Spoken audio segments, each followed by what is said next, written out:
അടുത്ത നമ്മുടെ ടോപ്പിക്കാണ് പ്ലാസ്മ ആർക്ക് കട്ടിംഗ്. നമ്മൾ കഴിഞ്ഞ ക്ലാസ്സിൽ പ്ലാസ്മ ആർക്ക് വെൽഡിംഗ് ആണ് നോക്കിയിട്ടുള്ളത്. അതേ ഒരു പ്രോസസ്സ് തന്നെയാണ് ഇവിടെ. നമുക്ക് വെൽഡിങ്ങിന് പകരം കട്ടിംഗ് ആണ്. നമുക്ക് ഗ്യാസ് വെൽഡിങ്ങും ഉണ്ട്, ഗ്യാസ് കട്ടിങ്ങും ഉണ്ട് അല്ലേ. ഓക്സി അസെറ്റിലീൻ ഗ്യാസ് വെൽഡിംഗ്, അതുപോലെ ഓക്സി അസെറ്റിലീൻ ഗ്യാസ് കട്ടിംഗ്. ഇവിടെ അതുപോലെ പ്ലാസ്മ ആർക്ക് വെൽഡിംഗ്, അതേ സാധനം തന്നെ. പ്ലാസ്മ ആർക്ക് ഉപയോഗിച്ചിട്ട് നമ്മൾ മെറ്റൽ എങ്ങനെ കട്ട് ചെയ്യുക എന്നുള്ളത്, അതാണ് നമ്മളിവിടെ ഈ ഭാഗത്ത് നോക്കാൻ പോകുന്നത്. നേരത്തെ ചെയ്ത അതേ പ്രോസസ്സാണ്, ഒന്നും കൂടുതലായിട്ടില്ല. നമുക്ക് നോക്കാം. പ്ലാസ്മ ആർക്ക് കട്ടിങ്ങിനും പ്ലാസ്മ ആർക്ക് വെൽഡിങ്ങിനും നമ്മൾ ഉപയോഗിക്കുന്നത് ഒരേ എക്യുപ്മെൻറ്റ് തന്നെ, വലിയ വ്യത്യാസമില്ല. വെൽഡിംഗ് ടോർച്ച് നേരത്തെ നമ്മൾ പറഞ്ഞ അതേ ഒരു പ്രിൻസിപ്പിൾ തന്നെയാണ് ഉപയോഗിക്കുന്നത്. നമ്മൾ ടങ്സ്റ്റൺ ഇലക്ട്രോഡ് ഉപയോഗിക്കും. നോൺ കൺസ്യൂമബിൾ ആയിട്ടുള്ള ടങ്സ്റ്റൺ ഇലക്ട്രോഡ് ഉപയോഗിച്ചിട്ട് ആർക്ക് പ്രൊഡ്യൂസ് ചെയ്യും. ആ ആർക്ക് പ്രൊഡ്യൂസ് ചെയ്തതിൻ്റെ ശേഷം നമ്മൾ എന്താ ചെയ്യുക, ഗ്യാസ്, ന്യൂട്രലായിട്ടുള്ള ഗ്യാസ്, അതെന്തിനു വേണ്ടിയിട്ട്, പ്ലാസ്മ ഉണ്ടാക്കാനായിട്ടുള്ള ഗ്യാസ് നമ്മൾ ആ ആർക്കിൻ്റെ മുകളിലൂടെ കടത്തിവിടും. അത് പ്ലാസ്മ ആക്കിയിട്ട് അത് ഉപയോഗിച്ചിട്ടാണ് നമ്മൾ വെൽഡ് ചെയ്തിരുന്നത്. അതേ സാധനം ഉപയോഗിച്ചിട്ട് ഇവിടെ കട്ട് ചെയ്യും. അപ്പോൾ അതെങ്ങനെയാണെന്നാണ് നോക്കുന്നത്. അപ്പോൾ ആദ്യം തന്നെ ഈ പ്ലാസ്മ ആർക്ക് കട്ടിങ്ങിൻ്റെ എക്യുപ്മെൻ്റ് ഒന്ന് നോക്കാം. ഇവിടെ നോക്കുക, ഈ വലത്തെ ഭാഗത്തെ ചിത്രത്തിൽ നോക്കുക. പവർ സപ്ലൈ, അതായത് ഒരു മെഷീൻ വേണമല്ലോ, പവർ സപ്ലൈ, പവർ വേണം. പിന്നെ പവർ കഴിഞ്ഞാൽ പിന്നെ അവിടെ ഉള്ളത് ഒരു ഹൈ ഫ്രീക്വൻസി ജനറേറ്റർ, ഒരു ഹൈ ഫ്രീക്വൻസി ജനറേറ്റർ ഉണ്ടാവും മെഷീൻ. പിന്നെ റെസിസ്റ്റർ പൈലറ്റ് ആർക്ക് റിലേ കോണ്ടാക്റ്റ്, അതെന്താണെന്ന് പറഞ്ഞുതരാം. പിന്നെ ഇവിടെ ഇലക്ട്രോഡായിട്ട് ഏതാണ് ഉപയോഗിക്കുന്നത്, ടങ്സ്റ്റൺ ഇലക്ട്രോഡ്. പിന്നെ കൺസ്ട്രിക്റ്റിംഗ് നോസിൽ, അതായത് നോസിൽ നമ്മൾ ഒറിഫൈസ് വരുന്ന ഭാഗമല്ലേ, നേരത്തെ പ്ലാസ്മ വെൽഡിങ്ങിന് വേണ്ടിയിട്ടൊരു ഒറിഫൈസിലൂടെയാണ് നമ്മൾ പ്ലാസ്മേനെ പുറത്തേക്ക് വിട്ടത്, ആ സ്ട്രീമിനെ. അതിന് വേണ്ടിയിട്ടുള്ള ഒരു കൺസ്ട്രിക്റ്റിംഗ് നോസിൽ. പിന്നെ വർക്ക് പീസ്. ഇതാണ് ഇതിൻ്റെ ബേസിക് ആയിട്ടുള്ള എക്യുപ്മെൻറ്റ്സ്. ഇനി അതിൻ്റെ ആ നോസിലൊന്നും കൂടെ നോക്കുകയാണെന്നുണ്ടെങ്കിൽ ഇവിടെ ഇലക്ട്രോഡ് ഉണ്ട്, ഷീൽഡിങ് ഗ്യാസ് ഉണ്ട്. ഷീൽഡിങ് ഗ്യാസ് ഓപ്ഷണലാണ് കേട്ടോ. കട്ടിങ്ങിന് ഷീൽഡിങ് ഗ്യാസ് നിർബന്ധമില്ല. വേണമെന്നുണ്ടെങ്കിൽ ഷീൽഡിങ് ഗ്യാസ് ഉപയോഗിക്കാം, ഇല്ലെങ്കിലും കുഴപ്പമില്ല. പിന്നെന്തുണ്ട്, ഒറിഫൈസ് ഗ്യാസ്. ഒറിഫൈസ് ഗ്യാസ് എന്ന് പറഞ്ഞാൽ നമ്മളെ പ്ലാസ്മ ഉണ്ടാക്കാനുള്ള ഗ്യാസ്. പിന്നെ ഈ കൺസ്ട്രിക്റ്റിംഗ് നോസിൽ, വർക്ക് പീസ്. അപ്പോൾ ഇവിടെ നേരത്തെ നമ്മളെങ്ങനെ ചെയ്തിരുന്നത്, ഈ ഇലക്ട്രോഡ്, ഇവിടെ ഏത് കറണ്ടാണ് നമ്മൾ ഉപയോഗിക്കുന്നത്, എപ്പോഴും ഡയറക്റ്റ് കറണ്ട്, DC കറണ്ടാണ് പ്ലാസ്മയിൽ നമ്മൾ ഉപയോഗിക്കുന്നത്. അപ്പോൾ ഇവിടെ ഇലക്ട്രോഡിലേക്ക് നമ്മൾ സപ്ലൈ കൊടുത്തു കഴിഞ്ഞാൽ ഇവിടെ ആർക്ക് ഫോം ചെയ്യും. ആർക്ക് ഉണ്ടാവുന്നത് ബേസ് മെറ്റലുമായിട്ട് ആർക്ക് ഉണ്ടാവും. ട്രാൻസ്ഫേർഡ് മെത്തേഡിലാണ് ഉണ്ടാവുന്നത്. ബേസ് മെറ്റലുമായിട്ട് ആർക്ക് ഉണ്ടാവും. ആ ആർക്കിൻ്റെ മുകളിലൂടെ നമ്മൾ ഗ്യാസിനെ കടത്തി വിട്ടിട്ട് അത് പ്ലാസ്മ ആക്കിയിട്ട് അത് ഉപയോഗിച്ചിട്ട് കട്ട് ചെയ്യും, വെൽഡ് ചെയ്യും. അതേ രീതിയിൽ ഇവിടെ കട്ട് ചെയ്യാനായിട്ട് നമ്മളിവിടെ പ്ലാസ്മ ആവുന്നത് എങ്ങനെയാണ് ഇത് പ്ലാസ്മ ആയിട്ട് മാറുന്നത്, ഈ ഹൈ ടെമ്പറേച്ചറുള്ള ആർക്കിൻ്റെ ആർക്കിലൂടെ ഗ്യാസ് പാസ് ചെയ്യുമ്പം അതിന് അയോണൈസേഷൻ സംഭവിച്ചിട്ടാണത് പ്ലാസ്മ എന്നുള്ളൊരു അവസ്ഥയിലേക്ക് മാറുന്നത്. അപ്പോൾ അത്രയും ഹൈ ടെമ്പറേച്ചർ അതിന് ആവശ്യമാണ്. ആ ഹൈ ടെമ്പറേച്ചറിൽ ഇത് പ്ലാസ്മയായിട്ട് മാറുമ്പം നമ്മൾ കട്ടിങ്ങിന് എന്താ ചെയ്യുന്നത് വെച്ച് കഴിഞ്ഞാൽ, ഇവിടെ ഈ ഗ്യാസിനെ, ഇവിടെ ഈ മുകളിലെ ചിത്രത്തിൽ നോക്കാം, ഇവിടെ ഉള്ള ഈ പ്ലാസ്മ ആർക്ക് ഇവിടെ ഉണ്ട്, പ്ലാസ്മ ഗ്യാസും ഉണ്ട്. അത് നേരെ ഇവിടെ നിന്ന് ഇങ്ങോട്ട് ഹൈ വെലോസിറ്റിയിലാണ് വരിക. ഇവിടെ വെലോസിറ്റി കൂടും. ഇത് അത്രയും ഹൈ ടെമ്പറേച്ചറിലേക്ക് മാറി വരുമ്പം അതിന് അയോണൈസേഷനും കഴിഞ്ഞിട്ട് ആ വളരെ വലിയ ഒരു നോസിൽ, നമ്മളെ ടോർച്ചിൻ്റെ മുകൾ ഭാഗത്ത് നിന്ന് വളരെ ചെറിയ ഒരു ഒറിഫൈസിലേക്കാണ് വരുന്നത്. അപ്പോൾ നിങ്ങൾ തന്നെ വലിയൊരു പൈപ്പിൽ നിന്ന് നമ്മൾ വെള്ളം അതിലേക്ക് കൊടുത്തിട്ട് അതിൻ്റെ അങ്ങേ തലക്കിൽ ചെറിയൊരു പൈപ്പ് വെച്ചാൽ എന്താ സംഭവിക്കുക, അവിടെ എത്തുമ്പോൾ അതിൻ്റെ ഫോഴ്സ് നന്നായിട്ട് കൂടും. നമ്മൾ കംപ്രസറില്ലെങ്കിലും നമ്മളിപ്പോൾ ടാപ്പ് തുറന്നിട്ട് വണ്ടിയൊക്കെ കഴുകാൻ വേണ്ടിയിട്ട് പൈപ്പ് നേരിട്ട് പിടിച്ച് കഴിഞ്ഞാൽ വെള്ളം അങ്ങനെ വരും. അപ്പോൾ നമ്മൾ പൈപ്പിൻ്റെ ഒരു 3/4 ഭാഗം പൊത്തി പിടിച്ച് കഴിഞ്ഞാൽ വെള്ളത്തിൻ്റെ ഫോഴ്സ് അല്ലെങ്കിൽ സ്പീഡ് കൂടും, വെലോസിറ്റി കൂടും. അതേ രീതിയിൽ തന്നെ ഇവിടെ നമ്മളെ പ്ലാസ്മ നമ്മളെ ടോർച്ചിൽ നിന്ന് പുറത്തേക്ക് വരുന്നത് ഒരു ഒറിഫൈസിലൂടെയാണ്. ഒറിഫൈസ് എന്ന് പറഞ്ഞാൽ വളരെ ചെറുതാണ്, വളരെ ചെറിയ. ഞാൻ കഴിഞ്ഞ നമ്മളെ പ്ലാസ്മ ആർക്ക് വെൽഡിങ്ങിൽ പറഞ്ഞിട്ടുണ്ടായിരുന്നു ഒറിഫൈസ് എന്ന് പറഞ്ഞാൽ എന്താണെന്നുള്ളത്. വളരെ ചെറിയൊരു സുഷിരാണ്. അതിലൂടെ ഇത് വരുമ്പോൾ ഈ പ്ലാസ്മ പുറത്തേക്ക് ഈ പ്ലാസ്മ സ്ട്രീമായിട്ട് വരുമ്പം വെലോസിറ്റി കൂടിയിട്ട് നല്ല ഹൈ വെലോസിറ്റി, അതായത് സ്പീഡ് 600 മീറ്റർ/സെക്കൻഡ്. ഒരു സെക്കൻഡിൽ 600 മീറ്റർ വേഗത ഒരു സെക്കൻഡ് കൊണ്ട് ആ പ്ലാസ്മ 600 മീറ്റർ സഞ്ചരിക്കുക. അപ്പോൾ അത്രയും വേഗത എന്ന് മനസ്സിലാക്കുക. അതുപോലെ തന്നെ അത്രയും സ്പീഡിലാണ് ഇത് വരുന്നത്. അതിൻ്റെ ടെമ്പറേച്ചർ വരുന്നത് 2000 degree kelvin, 20,000 degree kelvin, 20,000 degree kelvin ടെമ്പറേച്ചറും 600 മീറ്റർ പെർ സെക്കൻഡ് സ്പീഡിലും ഈ പ്ലാസ്മ സ്ട്രീം വന്നിട്ട് നമ്മളെ കട്ട് ചെയ്യേണ്ട മെറ്റൽ ഏതാണോ അതുമേലേക്ക് ഇങ്ങോട്ട് പതിക്കും. അത്രയും ഇതൊരു സ്പീഡിൽ വന്നത് പുറത്ത് പതിച്ചു കഴിഞ്ഞാൽ പിന്നെ എന്താ സംഭവിക്കുന്നത് വെച്ച് കഴിഞ്ഞാൽ നമ്മൾ ഈ പുറത്തേക്ക് വരുന്നത് പ്ലാസ്മ സ്റ്റേറ്റിലാണ്. അവിടെ അത് നമ്മൾ ഈ കട്ട് ചെയ്യേണ്ട ബേസ് മെറ്റലിൽ എന്താണോ കട്ട് ചെയ്യേണ്ടത്, ഇപ്പോൾ ഈ മെറ്റലിനെയാണ് കട്ട് ചെയ്യേണ്ടത്. മുകളിലെ ചിത്രത്തിൽ അല്ലെങ്കിൽ രണ്ടാമത്തെ ചിത്രം, ഏത് ചിത്രത്തിൽ നോക്കിയാലും അടിയിൽ വർക്ക് എന്നുള്ള ഈ ഭാഗത്തിനെ കട്ട് ചെയ്യും. ഫസ്റ്റത്തെ ചിത്രം നോക്കുക, ഇതിനെ കട്ട് ചെയ്യണം. അപ്പോൾ ഈ പ്ലാസ്മ ഇവിടെ വന്നിട്ട് ടച്ച് ചെയ്യുമ്പം ഇത് വീണ്ടും ഈ പ്ലാസ്മ സ്റ്റേറ്റിൽ നിന്നും പഴയ ഗ്യാസിൻ്റെ അവസ്ഥയിലേക്ക് തന്നെ മാറും. നമ്മൾ ഗ്യാസിനെയാണല്ലോ പ്ലാസ്മയാക്കി മാറ്റിയത്, ഗ്ലാസിനെ ചൂടാക്കിയപ്പോഴാണ് അത് പ്ലാസ്മയാക്കി മാറ്റിയത്. അപ്പോൾ ഈ പ്ലാസ്മ വീണ്ടും ഗ്യാസ് സ്റ്റേറ്റിലേക്ക് വരും. അപ്പോൾ ഒന്ന് ആലോചിച്ച് നോക്കുക, ഈ ഗ്യാസിനെ പ്ലാസ്മ ആക്കാൻ വേണ്ടിയിട്ട് നമ്മൾ ഒരുപാട് ഹീറ്റ് എനർജി അതിന് കൊടുത്തിട്ടുണ്ട്. അപ്പോൾ അത് വീണ്ടും ഗ്യാസ് സ്റ്റേറ്റിലേക്ക് വരുമ്പോൾ ഈ കിട്ടിയ ഹീറ്റ് എനർജിയൊക്കെ പുറത്തേക്ക് വിടുകയല്ലേ ചെയ്യുക. ആ പ്രോസസ്സ്, അതായത് ഇവിടുന്ന് പ്ലാസ്മയായിട്ടുള്ള ഈ ഗ്യാസ് ഈ ഒറിഫൈസിലൂടെ പോയിട്ട് നമ്മളെ ബേസ് മെറ്റലിൽ ഹിറ്റ് ചെയ്യും. അവിടെ ഹിറ്റ് ചെയ്യുമ്പം അത് വീണ്ടും അയോൺസ് എന്തായിട്ട് മാറും, കമ്പൈൻ ചെയ്തിട്ട് വീണ്ടും ഗ്യാസ് സ്റ്റേറ്റിലേക്ക് വരും. അപ്പോൾ ആ പ്ലാസ്മയിലുള്ള ഹീറ്റ് മൊത്തം അത് അവിടെ കളയും, അല്ലെ അവിടുന്ന് പുറത്തേക്ക് വിടും. ആ പുറത്തേക്ക് വിടുന്ന ഹൈ ടെമ്പറേച്ചറിലുള്ള ആ പുറത്തേക്ക് വിടുന്ന ഹീറ്റ് ഹൈ ടെമ്പറേച്ചറിലായിരിക്കും ഉണ്ടാവുക. അതുമൂലം എന്താ സംഭവിക്കുക, അവിടെയുള്ള ആ ബേസ് മെറ്റൽ ഉരുകി അങ്ങോട്ട് പോകും. അതവിടെ ഉരുകിയിട്ട് വേപ്പറായിട്ട് പോകും, അത്രയും ഫാസ്റ്റായിട്ട് കത്തി ഉരുകി അങ്ങോട്ട് പോകും.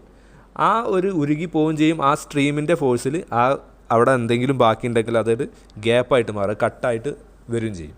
ഇങ്ങനെയാണ് നമ്മൾ പ്ലാസ്മ ആർക്ക് കട്ടിങ് ചെയ്യുന്നത്.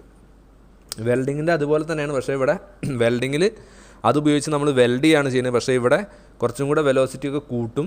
എന്നിട്ട് എന്താ ചെയ്യാം, അവിടെ ഹിറ്റ് ചെയ്യുമ്പം ആ പ്ലാസ്മ വീണ്ടും പഴയ അവസ്ഥ ഗ്യാസ് സ്റ്റേറ്റിലേക്ക് വരും. അപ്പോൾ അവിടെ കൂടുതലായിട്ടുള്ള ഹീറ്റ് എനർജി, അതായത് പ്ലാസ്മ ആവാൻ വേണ്ടി നമ്മൾ കൊടുത്ത ഹീറ്റ് മൊത്തം അതവിടെ ബേസ് മെറ്റലിലേക്ക് ഒഴിവാക്കും. അവിടെ ബേസ് മെറ്റൽ പുറന്തള്ളും. അവിടെ ആ ഹീറ്റ് കൊണ്ട് ബേസ് മെറ്റൽ ഉരുകിയിട്ട് അവിടെ ഒരു കട്ടാവും. നമ്മൾ എവിടേക്കാണോ കൊടുക്കുന്നത് ആ ഭാഗം മുറിയും. അങ്ങനെയാണ് നമ്മൾ പ്ലാസ്മ ആർക്ക് കട്ടിങ് ചെയ്യണത്. ഓക്കെ, അപ്പം പറഞ്ഞു അതിൻ്റെ വെലോസിറ്റി എത്രയാണ്, 600 മീറ്റർ പെർ സെക്കൻഡാണ് ഈ ഗ്യാസിൻ്റെ പ്ലാസ്മ സ്ട്രീമിൻ്റെ വെലോസിറ്റി. അതുപോലെ തന്നെ അവിടെ ഉണ്ടാവുന്ന ടെമ്പറേച്ചർ 2000 ഡിഗ്രി കെൽവിൻ ടെമ്പറേച്ചറാണ് ഉണ്ടാവുന്നത്. ഇനി നമ്മൾ ഇതിന് ഏതൊക്കെ ഗ്യാസാണ് ഉപയോഗിക്കാൻ നോക്കാം. ഇവിടെ ഉപയോഗിക്കാനുള്ള ഗ്യാസുകൾ ആർഗൺ ഗ്യാസ് ഉപയോഗിക്കാം, നൈട്രജൻ ഗ്യാസ് ഉപയോഗിക്കാം, ഹീലിയം ഗ്യാസ് ഉപയോഗിക്കാം, എയർ ഉപയോഗിക്കാം, ഹൈഡ്രജൻ ഉപയോഗിക്കാം, അല്ലെങ്കിൽ ഇനി ഇതെല്ലാം കൂടെ അല്ല, ഇതിൽ 2 മിക്സ് ആയിട്ടും ഉപയോഗിക്കാം. അപ്പോൾ പ്ലാസ്മ കട്ടിങ്ങിന് വേണ്ടിയിട്ട് argon, nitrogen, helium, air, hydrogen ഇതൊക്കെ നമുക്ക് ഉപയോഗിക്കാൻ പറ്റും. പക്ഷേ പ്ലാസ്മ ആർക്ക് വെൽഡിങ്ങിന് ഇത് മൊത്തം പറ്റില്ല. അവിടെ എയർ ഒന്നും നമുക്ക് പറ്റില്ല. കട്ടിങ്ങിന് ഇതൊക്കെ ഉപയോഗിക്കാൻ പറ്റും. എയർ കംപ്രസ് ചെയ്ത എയർ നമുക്ക് ഉപയോഗിക്കാൻ പറ്റും. അപ്പോൾ നിങ്ങൾ പ്ലാസ്മ ആർക്ക് കട്ടിങ്ങുള്ള ഏതെങ്കിലും മെഷീൻ്റെ അടുത്തൊരു കംപ്രസറും കൂടെ ഉണ്ടാവും. മിക്കവാറും കംപ്രസ് ചെയ്ത എയർ ഉപയോഗിച്ചിട്ടാണ് നമ്മൾ വർക്ക്ഷോപ്പുകളിൽ നമ്മളെ ITIകളിലൊക്കെ പ്ലാസ്മ ആർക്ക് കട്ടിങ് ചെയ്യുന്നത്. ഇനി ഇതിൻ്റെ സിസ്റ്റം, ഈ ഒരു പ്ലാസ്മ കട്ടിങ് സിസ്റ്റം എന്തൊക്കെയാണെന്ന് നോക്കാം. മെയിനായിട്ട് എന്താ വേണ്ടത്, ഇതിൽ ആവശ്യമുള്ളത് ഒരു കൺട്രോൾ യൂണിറ്റ് ഉണ്ടാവും. ചിത്രത്തിൽ നമ്മൾ കണ്ടു ഒരു കട്ടിങ് ടോർച്ച്, നമ്മൾ കട്ട് ചെയ്യണമെങ്കിൽ ഒരു കട്ടിങ് ടോർച്ച് ഉണ്ടാവും. പിന്നെ ഒരു കൺട്രോൾ യൂണിറ്റ് ഉണ്ടാവും. പിന്നെ പവർ സപ്ലൈ, അതിലേക്ക് പവർ കൊടുക്കാനുള്ളൊരു പവർ സപ്ലൈ ഉണ്ടാവും.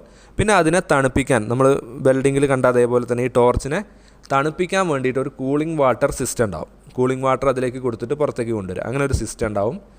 ഇത്രയാണ് മെയിനായിട്ടുള്ളത്. ഇനി ഇതിൽ ഉപയോഗിക്കുന്ന കറണ്ട് ഏതാണ്, നമ്മൾ DCEN, ഡയറക്റ്റ് കറണ്ടാണ്, DC ആണ്. അതുപോലെ തന്നെ DCEN എന്ന് പറഞ്ഞാൽ straight polarity, direct current electrode negative. അതായത് നമ്മളെ ടങ്സ്റ്റൺ ഇലക്ട്രോഡിനെ നെഗറ്റീവിലേക്കും ബേസ് മെറ്റലിനെ പോസിറ്റീവിലേക്കുമാണ് കൊടുക്കുക.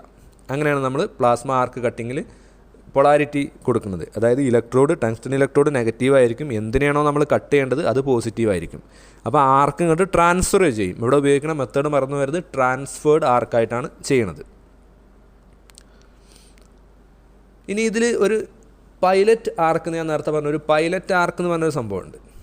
പൈലറ്റ് ആർക്ക് എന്ന് പറഞ്ഞാൽ ഇവിടെ മെഷീൻ ഫസ്റ്റ് സ്റ്റാർട്ട് ചെയ്യുമ്പം ആദ്യം തന്നെ ആർക്ക് ഫോം ചെയ്യാൻ വേണ്ടിയിട്ട് ആർക്ക് ഫസ്റ്റ് ഫോം ചെയ്യണമല്ലോ, അതിനുള്ളതാണ് ഈ ഒരു ഫസ്റ്റ് ഫോം ചെയ്യുന്ന ആർക്കിനെയാണ് നമ്മൾ പൈലറ്റ് ആർക്ക് എന്ന് പറയാം. അത് ഫോം ചെയ്യണത് ഈ ഒരു ഹൈ ഫ്രീക്വൻസി ജനറേറ്റർ ഉപയോഗിച്ചിട്ടാണ് പൈലറ്റ് ആർക്ക് ഫോം ചെയ്യുക. ആ ആർക്ക് ഫോം ചെയ്ത് ഇതിലെ പ്ലാസ്മ ആവാൻ തുടങ്ങിക്കഴിഞ്ഞാൽ പിന്നെ ഈ ആർക്കിൻ്റെ ആവശ്യമില്ല, പിന്നെ അത് ഓട്ടോമാറ്റിക്കായിട്ട് കട്ടാവും. ആർക്ക് മെയിനായിട്ട് പ്ലാസ്മ പ്രൊഡ്യൂസ് ചെയ്ത് കഴിഞ്ഞാൽ പിന്നെ പൈലറ്റ് ആർക്ക് ഓട്ടോമാറ്റിക്കായിട്ട് എന്ത് ചെയ്യും, കട്ടായിപ്പോവും. ഇനി നമ്മളെ അതിലൊരു കൺസ്ട്രക്റ്റിംഗ് നോസിലുണ്ടല്ലോ, നമ്മൾ ഈ നോസിൽ നമ്മൾ ഒറിഫൈസും ഈ ഗ്യാസൊക്കെ ഉള്ളിൽ കൂടെ വരുന്ന ആ മൊത്തം ഭാഗത്തിനെ നോസിൽ എന്ന് പറയില്ലേ. ഈ നോസിൽ ഉണ്ടാക്കിയിട്ടുള്ളത് കോപ്പർ കൊണ്ടാണ്. നോസിൽ ഉണ്ടാക്കുക എപ്പോഴും കോപ്പറായിരിക്കും. നിങ്ങൾക്കറിയാം ബ്ലോ പൈപ്പിൻ്റെ നോസിലും നമ്മളെ ഒരുപാട് നോസിലുകൾ നമ്മൾ വെൽഡിങ്ങിൽ കാണുന്നുണ്ട്. അതൊക്കെ മിക്കവാറും നോസിലുകളൊക്കെ കോപ്പറാണ് ഉപയോഗിക്കുന്നത്. അതിൻ്റെ ഹൈ ഹീറ്റ് കണ്ടക്ടിവിറ്റി, ഹീറ്റിനെ നല്ല രീതിയിൽ കടത്തിവിടാനുള്ളൊരു കഴിവുകൊണ്ടാണ് നമ്മൾ കോപ്പറിനെ അവിടെ നോസിലായിട്ട് ഉപയോഗിക്കുന്നത്. അതുപോലെ തന്നെ ഈ കോപ്പറിനെ നമ്മൾ തണുപ്പിക്കണം. 2000 ഡിഗ്രി കെൽവിൻ ഉണ്ടാവുന്നതുകൊണ്ട് ആ കോപ്പറിനെ തണുപ്പിക്കാൻ വേണ്ടിയിട്ടാണ് അവിടെ കൂളിംഗ് വാട്ടർ സിസ്റ്റം കൊടുക്കുന്നത്. ഇനി ഇവിടെ നമുക്ക് നോക്കേണ്ട ഒരു കാര്യം, ഏതൊക്കെ ഗ്യാസാണ് ഉപയോഗിക്കുന്നത്. നമ്മൾ സാധാരണ ഉപയോഗിക്കുന്ന പ്ലാസ്മ കട്ടിങ്ങിൽ ആർഗൺ, നൈട്രജൻ, ഇനി മിക്സറായിട്ട് ഉപയോഗിക്കുകയാണെങ്കിൽ ആർഗണും ഹൈഡ്രജനും അല്ലെങ്കിൽ കംപ്രസ്ഡ് എയർ. ഇത്രയും കാര്യങ്ങൾ ഞാൻ നേരത്തെ പറഞ്ഞത് തന്നെയാണ്. ഇത്രയും കാര്യങ്ങളാണ് നമ്മൾ ഗ്യാസായിട്ട് ഉപയോഗിക്കുന്നത് പ്ലാസ്മ ഉണ്ടാക്കാൻ വേണ്ടിയിട്ട്. അപ്പോൾ ഇവിടെ നോക്കുക, കംപ്രസ്ഡ് എയർ അല്ലാതെ ആർഗണും നൈട്രജനും ഹൈഡ്രജനൊക്കെയാണ് ഉപയോഗിക്കുന്നതെന്നുണ്ടെങ്കിൽ അവിടെ നമ്മൾ ഉപയോഗിക്കേണ്ട ഇലക്ട്രോഡ് 2% തോറിയേറ്റഡ് ടങ്സ്റ്റൺ ആയിരിക്കണം. നമ്മൾ പ്ലാസ്മ ഉണ്ടാക്കുന്നതിനായിട്ട് ഉപയോഗിക്കുന്ന ഗ്യാസ് ആർഗൺ, നൈട്രജൻ, ഹൈഡ്രജൻ ഇവ ഏതെങ്കിലും ആണെന്നുണ്ടെങ്കിൽ അവിടെ നമ്മൾ ടങ്സ്റ്റൺ ഇലക്ട്രോഡ് ഉപയോഗിക്കേണ്ടത് 2% തോറിയേറ്റഡ് ടങ്സ്റ്റൺ എന്ന് പറയും. അതായത് ടങ്സ്റ്റണിൽ 2% തോറിയം ആഡ് ചെയ്തത്, 2% തോറിയം ആഡ് ചെയ്ത ടങ്സ്റ്റൺ ആയിരിക്കണം നമ്മളവിടെ ഇലക്ട്രോഡായിട്ട് ഉപയോഗിക്കേണ്ടത്. ഇനി നമ്മൾ ഉപയോഗിക്കുന്നത് എയർ ആണെങ്കിലോ, എയർ പ്ലാസ്മ, അതായത് കംപ്രസ്ഡ് എയർ, ഒരു കംപ്രസർ ഉപയോഗിച്ചിട്ട് കംപ്രസ് ചെയ്ത എയറാണ് നമ്മൾ പ്ലാസ്മ ഉണ്ടാക്കുന്നതിനായിട്ട് ഉപയോഗിക്കുന്നതെങ്കിൽ അവിടെ നമ്മൾ ഉപയോഗിക്കേണ്ടത് ഹാഫ്നിയം അല്ലെങ്കിൽ സിർക്കോണിയം. ഇതിൻ്റെ ഇലക്ട്രോഡാണ് നമ്മൾ ഉപയോഗിക്കേണ്ടത്. ഏതാണ്? ഹാഫ്നിയം അല്ലെങ്കിൽ സിർക്കോണിയം. ഇതാണ് നമ്മൾ ഗ്യാസ് ആയിട്ട് ഉപയോഗിക്കേണ്ടത്. ഓക്കെ, ഇതാണ് നമ്മൾ ഇതിൽ മനസ്സിലാക്കേണ്ട കാര്യം. ഇനി പ്രോസസ് വേരിയബിൾസ്. പ്രോസസ് വേരിയബിൾസ് എന്ന് പറഞ്ഞാൽ ഇതിൽ നമ്മളെ കട്ടിങ്ങിനെ ബാധിക്കുന്ന കുറച്ച് കാര്യങ്ങൾ, കട്ടിങ്ങിനെ ബാധിക്കുന്നതല്ല, നമ്മൾ പ്ലാസ്മ കട്ടിങ്ങിൽ സൂക്ഷിക്കേണ്ട കാര്യങ്ങൾ, ശ്രദ്ധിക്കേണ്ട കാര്യങ്ങൾ എന്തൊക്കെയാണെന്നുള്ളത്. ഒന്ന് ടോർച്ച് ഡിസൈൻ, ഒന്ന് ടോർച്ചിൻ്റെ ഡിസൈൻ, രണ്ടാമത്തത് constructing nozzle shape and size, നമ്മളെ നോസിലിൻ്റെ സൈസ്. മൂന്നാമത് പ്രോസസ് വേരിയേഷൻ, അതായത് ഡ്യുവൽ ഗ്യാസ് ഫ്ലോ, നമ്മൾ ഷീൽഡിങ് ഗ്യാസ് കൂടെ ഉപയോഗിക്കുന്നുണ്ടോ. ഡ്യുവൽ ഗ്യാസ് ഫ്ലോ പറഞ്ഞാൽ പ്ലാസ്മയ്ക്കുള്ളൊരു ഗ്യാസും ഷീൽഡിങ്ങിൻ്റെ വേറെ ഗ്യാസും അത് ഉപയോഗിക്കുന്നുണ്ടോ. പിന്നെ വാട്ടർ ഇഞ്ചക്ഷൻ, പിന്നെ പ്ലാസ്മയ്ക്ക് ഉപയോഗിക്കുന്ന ഗ്യാസ് എയർ ആണോ ഹൈഡ്രജൻ ആണോ എന്നുള്ള ഗ്യാസ്. പിന്നെ cutting gas type and it's flow rate, ഏത് ടൈപ്പ് ഗ്യാസാണ് ഉപയോഗിക്കുന്നത്, അതിൻ്റെ ഫ്ലോ റേറ്റ്, ഒരു സമയത്തിൽ എത്ര ഗ്യാസ് നമ്മൾ അങ്ങോട്ട് പ്ലാസ്മ ആവാൻ വേണ്ടി കൊടുക്കുന്നുണ്ട്, അതിനെയാണ് ഫ്ലോ റേറ്റ് എന്ന് പറയുക. പിന്നെ അടുത്ത കാര്യം distance between nozzle and the job, ജോബും നോസിലും തമ്മിലുള്ള ഡിസ്റ്റൻസ്. അടുത്തത് കട്ടിംഗ് സ്പീഡ്, കട്ടിങ്ങിൻ്റെ സ്പീഡ്, എത്ര സ്പീഡിലാണ് നമ്മൾ കട്ട് ചെയ്യാൻ ഉദ്ദേശിക്കുന്നത്. പിന്നെ പ്ലാസ്മ കട്ടിംഗ് കറണ്ട്, എത്ര കറണ്ട് നമ്മൾ ഉപയോഗിക്കുന്നുണ്ട്. പിന്നെ പവർ യൂസ്ഡ് ഡ്യൂറിങ് കട്ടിങ്, എത്ര പവറാണ് നമ്മൾ കട്ടിങ്ങിൽ ഉപയോഗിക്കുന്നത്. പിന്നെ എങ്ങനെയാണ്, മാനുവലായിട്ടാണോ മെഷീനായിട്ടാണോ കട്ട് ചെയ്യണത്. മാനുവൽ കട്ടിങ്ങും ഉണ്ട്, മെഷീൻ കട്ടിങ്ങും ഉണ്ട്. മാനുവലായിട്ടാണോ മെഷീനായിട്ടാണോ. അടുത്തത് material to be cut and its thickness, ഏത് മെറ്റീരിയലിനെയാണ് നമുക്ക് കട്ട് ചെയ്യേണ്ടത്, അതുപോലെ അതിൻ്റെ thickness. Quality of cut required, അതായത് എങ്ങനത്തെ കട്ടാണ് നമുക്ക് വേണ്ടത്. കട്ട് പല രീതിയിൽ ചെയ്യാം, നല്ല സ്മൂത്തായിട്ട് ചെയ്യാം, അല്ലെങ്കിൽ റഫായിട്ടും ചെയ്യാം. അതായത് സ്മൂത്തായിട്ടുള്ള കട്ടാണോ വേണ്ടത്, റഫായിട്ടുള്ള കട്ടാണോ വേണ്ടത്. അത് വേണ്ടത് പറഞ്ഞാൽ നല്ല ഫാസ്റ്റായിട്ട് കട്ട് ചെയ്ത് കഴിഞ്ഞാൽ അത് റഫായി പോകും. നല്ല പ്രിസിഷൻ, നല്ല കറക്റ്റ് എന്തെങ്കിലും ഉപയോഗത്തിനുള്ള ഉപകരണങ്ങളാണ് ഉണ്ടാക്കണമെന്ന് വെച്ചാൽ അത് കട്ട് ചെയ്യുമ്പോൾ സ്മൂത്തായിട്ട് കട്ട് ചെയ്യണം. അതേതാ വേണ്ടത് എന്നുള്ളത്. അടുത്തത് the bevel angle and round of corner, അതിൻ്റെ ബിവൽ ആംഗിൾ, ഏത് ആംഗിളിലാണ് നമ്മൾ കട്ട് ചെയ്യുന്ന ഒരു ആംഗിൾ ഉണ്ടാവില്ല, അതാണ് നമ്മൾ ഉദ്ദേശിക്കുന്നത്. ഇത്രയൊക്കെയാണ് ഇതിൻ്റെ പ്രോസസ് വേരിയബിൾസ്. ഇനി അതിൻ്റെ അഡ്വാൻറ്റേജസ്, നമ്മൾ പ്ലാസ്മ കട്ടിങ്ങിൻ്റെ അഡ്വാൻറ്റേജസ് എന്തൊക്കെയാണെന്ന് നോക്കാം. ഒന്നാമത്തത് all metals and non metals can be cut due to the high temperature and high velocity of plasma flame. എല്ലാ മെറ്റൽസിനും നമുക്ക് കട്ട് ചെയ്യാൻ പറ്റും. അതുപോലെ തന്നെ നോൺ മെറ്റൽസിനും കട്ട് ചെയ്യാം. നമ്മളെ നോൺ മെറ്റൽസ് തന്നെ നമ്മൾ പ്ലാസ്റ്റിക് മാതിരിയുള്ള സാധനങ്ങളില്ലേ, അതിനൊക്കെ നമുക്ക് കട്ട് ചെയ്യാൻ പറ്റും. കാരണം അതിൻ്റെ ഹൈ ടെമ്പറേച്ചറും ഹൈ വെലോസിറ്റി ഉള്ളതുകൊണ്ട്. പിന്നെ cuts are very clear form with little or no dross. അതായത് കട്ട് ചെയ്ത് കഴിഞ്ഞാൽ നല്ല സ്മൂത്തായിരിക്കും. High speed piercing is achieved. വളരെ ഫാസ്റ്റായിട്ട് കട്ട് ചെയ്യാൻ പറ്റും. Cutting of piled plates is possible even with different material. Different ആയിട്ടുള്ള മെറ്റീരിയൽസ് നമുക്ക് കട്ട് ചെയ്യാൻ പറ്റും. Cutting cost is quite low as compared to other processes especially for stainless steel. നമ്മൾ stainless steel അതുപോലുള്ള ഇതൊക്കെ കട്ട് ചെയ്യുമ്പം ബാക്കിയുള്ള കട്ടിങ് മെത്തേഡ്സിനെ അപേക്ഷിച്ച് കട്ടിങ് കോസ്റ്റ് കുറവാണ്. Cutting speed is high. Cutting speed കൂടുതലാണ്. Cutting is possible in all positions and locations. എവിടെ വേണേലും നമുക്ക് കട്ട് ചെയ്യാൻ പറ്റും. പൊസിഷൻ ഒന്നൊരു പ്രശ്നമല്ല. ഫ്ലാറ്റായിട്ടോ വെർട്ടിക്കലായിട്ടോ ഓവർഹെഡായിട്ടോ ഹൊറിസോണ്ടലായിട്ടോ ഇനി വെള്ളത്തിൻ്റെ അടിയിലോ ഒക്കെ നമുക്ക് എന്ത് ചെയ്യാൻ പറ്റും, പ്ലാസ്മ ഉപയോഗിച്ചിട്ട് കട്ട് ചെയ്യാൻ പറ്റും. അണ്ടർ വാട്ടർ കട്ടിങ്ങും നമുക്കിതിൽ ചെയ്യാൻ പറ്റും. അപ്പോൾ ഇതൊക്കെയാണ് പ്ലാസ്മ കട്ടിങ്ങിൻ്റെ അഡ്വാൻറ്റേജസ്.